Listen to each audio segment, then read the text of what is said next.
এক ভাই প্রশ্ন করছেন, ভাই কি কাজ শিখে গেলে বিদেশে বেশি টাকা ইনকাম করা যাবে? অনেক সুন্দর একটা প্রশ্ন করছেন। আর এই প্রশ্নটার উত্তর দেওয়ার জন্যই আমি মূলত ভিডিওটা করা। এটা সবারে শিখার দরকার আছে যারা যারা বিদেশ আসতে চাচ্ছেন। প্রথম অবস্থায় আপনারা যদি বিদেশ আসেন, তাহলে আপনারা কারেন্টের কাজ শিখে আসতে পারেন। মোটামুটি একটা ভালো টাকা ইনকাম করতে পারবেন। যেমন যেটা আমি করি আর কি, আমি বর্তমান কারেন্টের কাজ করি। অন্য কাজও করি, আমি প্লাম্বারের কাজ জানি। আরও বেশ কিছু কাজ জানি আমি। যাই হোক, আমি বেশি জানি কারেন্টের কাজ, আর কারেন্টের কাজটাই আমি সবসময় করি। আপনারা কারেন্টের কাজটা শিখে আসতে পারেন।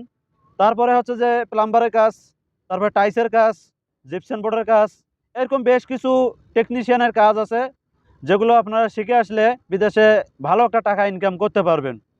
এজন্য আমি বলবো যে ভালো ইনকাম করতে গেলে, ভালোভাবে থাকতে গেলে, বেশি টাকা ইনকাম করতে গেলে আপনারা টেকনিশিয়ানের যে কোনো একটা কাজ শিখে আসবেন। তাহলে বিদেশে মনে করেন ভালোভাবে থাকতে পারবেন এবং বেশি টাকা ইনকাম করতে পারবেন।